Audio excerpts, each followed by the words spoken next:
आप सभी का वीडियो के साथ जुड़ने के लिए हार्दिक स्वागत है। तो आज हम जानेंगे भारत के इतिहास के एक महत्वपूर्ण विषय के बारे में, जो है हमारा वैदिक काल, हमारी वैदिक सभ्यता। ठीक है? इस काल के बारे में आज हम जानेंगे। जो इसका जो समय काल था वो था 1500 बीसी से लेके 600 बीसी तक। मतलब कि जब हड़प्पा सभ्यता का जब पतन हुआ, तो उस समय के बाद का जो समय काल था उसे कहा जाता है हमारा वैदिक काल। वैदिक काल मतलब वेदों का समय, आम सी बात है, सब समझ सकते हैं वेदों का समय। काल समय और वेद मतलब नाम से ही पता चलता है वैदिक काल। ठीक है? तो इसमें जो वैदिक काल के जो लोग थे, ठीक है, भारत में, वो थे आर्य। ठीक है, आप लिख लीजिए आर्य। आर्य, ठीक है, आर्य थे। ठीक है, आर्य थे। और जो इनकी भाषा थी, ठीक है, वो इनकी भाषा थी संस्कृत। ठीक है, संस्कृत। संस्कृत संस्कृत आर्यों की मतलब भाषा थी। उस समय जो वेद जो है संस्कृत में लिखे गए। और इस वैदिक काल को दो भागों में बांटा गया अध्ययन की दृष्टि से। ठीक है, दो भागों में बांटा गया है वैदिक काल को, पूर्व वैदिक काल और उत्तर वैदिक काल। अब हम पूर्व वैदिक काल के बारे में जानते हैं। जो हमारा पूर्व वैदिक काल है, उसके जो पॉइंट ऑफ व्यू से जो क्वेश्चन बनते हैं, ठीक है, कि ऋग वैदिक काल भी इसे कहा जाता है, तो ऋग्वेद की रचना किस काल में हुई थी, काफी बार पूछ लिया जाता है। तो ये हुई थी हमारी पूर्व वैदिक काल में। ऋग्वेद की रचना किस काल में हुई थी? पूर्व वैदिक काल में। ठीक है, और भाषा क्या थी? संस्कृत। आर्यों की वैदिक काल की भाषा क्या थी? वो थी हमारी संस्कृत भाषा। ठीक है, और इस समय के जो लोग थे वो किसकी पूजा सबसे अधिक करते थे? वो करते थे इंद्र की पूजा सबसे अधिक।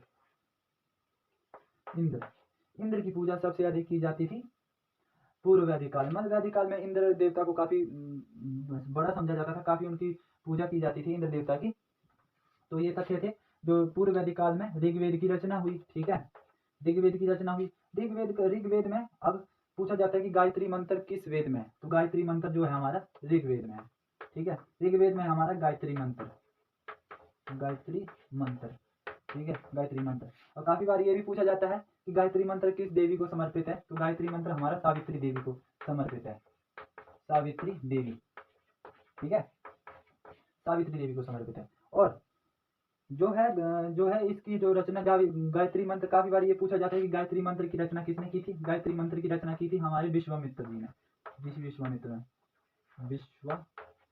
ने, ठीक है, ऋषि विश्वामित्र ने जो है गायत्री मंत्र की रचना की थी। ये महत्वपूर्ण तथ्य है पूर्व वैदिक काल के, कि पूर्व वैदिक काल में ऋग्वेद लिखा गया, ठीक है, भाषा संस्कृत थी।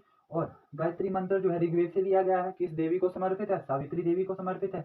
गायत्री मंत्र की रचना किसने की थी? विश्वामित्र ने की थी। ठीक है, और एक इसका महत्वपूर्ण, काफी बार एग्जाम में पूछ लिया जाता है कि अस्तोमा सदगम में कहाँ से लिया गया? अस्तोमा सदगम में, याद रखिए, अस्तोमा सदगम में, तो वो लिया गया हमारे ऋग्वेद से। ऋग्वेद से लिया गया है। तो उसका जो अर्थ होता है अस्तोमा सदगम में, उसका अर्थ होता है कि अस्तोमा सदगम में मतलब हे माता हमें सत्य की ओर ले चलो, मतलब सत्य की ओर ले चलो।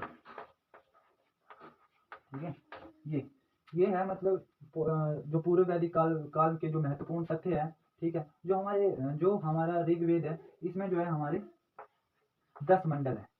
ठीक है, 10 मंडल है,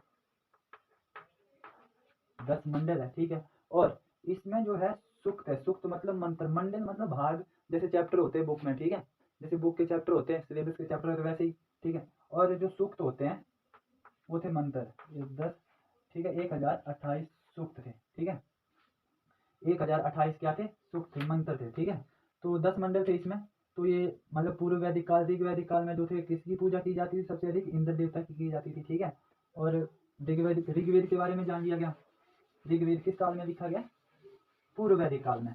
और दूसरा है हमारा उत्तर वैदिक काल। ठीक है, और इसमें एक महत्वपूर्ण तथ्य और है कि पूर्व वैदिक काल में जो धातु थी, जो थी तांबे की धातु से, जो थे आर्य लोग जो थे परिचित थे। तांबे की धातु, तांबे, ठीक है, तांबे की धातु।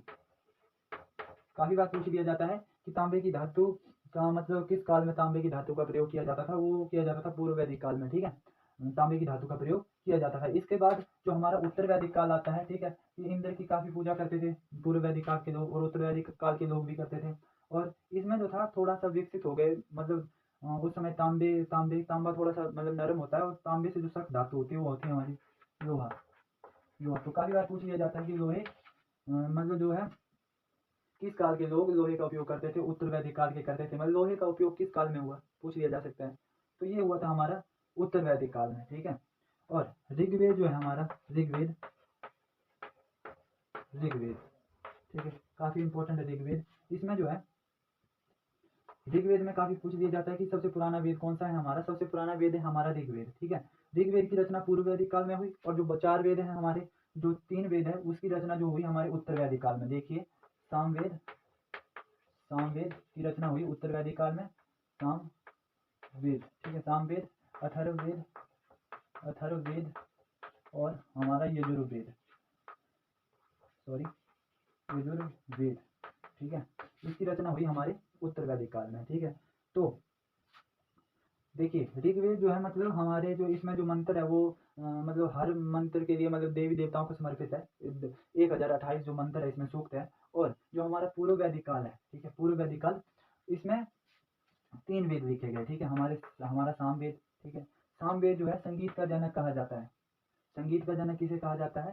सामवेद को कहा जाता है। ठीक है, किस समय में लिखा गया था? ये लिखा गया था उत्तर वैदिक काल में। और दूसरा जो हमारा तीसरा जो हमारा वेद अथर्ववेद। ठीक है, ये अथर्ववेद मतलब जादू टोना जो था इस वेद में उसकी चर्चा होती है, जादू टोना मंत्रोच्चारण। ठीक है, इसमें इसकी चर्चा है। और यजुर्वेद में जो है हमारे आयुर्वेद की चर्चा, यजुर्वेद मतलब सॉरी, इसमें आयुर्वेद की चर्चा भी अथर्ववेद में है, और यजुर्वेद में यज्ञ की विधि और इसके बारे में चर्चा हमें मिलती है यजुर्वेद में। ठीक है, तो काफी क्वेश्चन बन जाते हैं कि संगीत का जनक किसे कहा जाता था, तो वो कहा जाता था सामवेद को। और ऋग्वेद को जो था, ठीक है, ऋग्वेद जो था सबसे पुराना वेद था, किस काल में लिखा गया? पूर्व वैदिक काल में लिखा गया। और लोहा जो था, लोहे का प्रयोग किस काल में हुआ? वो हुआ हमारे उत्तर वैदिक काल में। और सामवेद जो थे, सामवेद 3 वेद लिखे गए थे हमारे उत्तर वैदिक काल में, और पूर्व वैदिक काल में लिखा गया था हमारा एक वेद जिसे ऋग्वैदिक काल भी कहा जाता है। तो ये था हमारा मतलब यहाँ तक। इसका नेक्स्ट वीडियो में हम इसके आगे डिस्कस करेंगे। ठीक है, उत्तर वैदिक काल के आगे। ठीक है, उत्तर वैदिक काल का जो समय पीरियड था, पूर्व वैदिक काल का जो समय पीरियड था वो था हमारा 1500 BC से 1000 BC तक, 1000 BC तक। ठीक है, BC तक। और जो उत्तर वैदिक काल का जो समय पीरियड था, वो पीरियड मतलब कहाँ से कहाँ तक ये समय चला इनका, वो ये पूर्व वैदिक काल का जो समय चला वो चला 1500 से 1000 BC तक। मतलब BC में डेट पीछे की ओर आती है, 1500 से 1000, जैसे 2023 के बाद 24 आएगा, परंतु BC में ऐसा नहीं होता है। BC में होता है कि आपका डेट जो है पीछे की ओर 1500 के बाद 1000 आएगा। ठीक है, उसी तरह उत्तर वैदिक काल में होगा, 1000 के बाद कहाँ तक चलता है? 1000 के बाद ये चलेगा हमारा 600 BC तक। ठीक है, 1000 BC में ये पूर्व वैदिक काल खत्म हुआ, उसके बाद आया हमारा उत्तर वैदिक काल जो चला 1000 BC से चला ये हमारा 500 BC तक, 500 BC तक। ठीक है, तो ये था इसका वैदिक काल के बारे में। जो वैदिक काल को 2 भागों में बांटा गया, पूर्व वैदिक काल और उत्तर वैदिक काल, टाइम पीरियड। ठीक है, पूर्व वैदिक काल का और उत्तर वैदिक काल का। ठीक है, ऋग्वेद की रचना किसमें हुई, मतलब वेदों के बारे में हमने जान लिया, बाकी हम जानेंगे नेक्स्ट वीडियो में। वीडियो के साथ जुड़ने के लिए आपका धन्यवाद।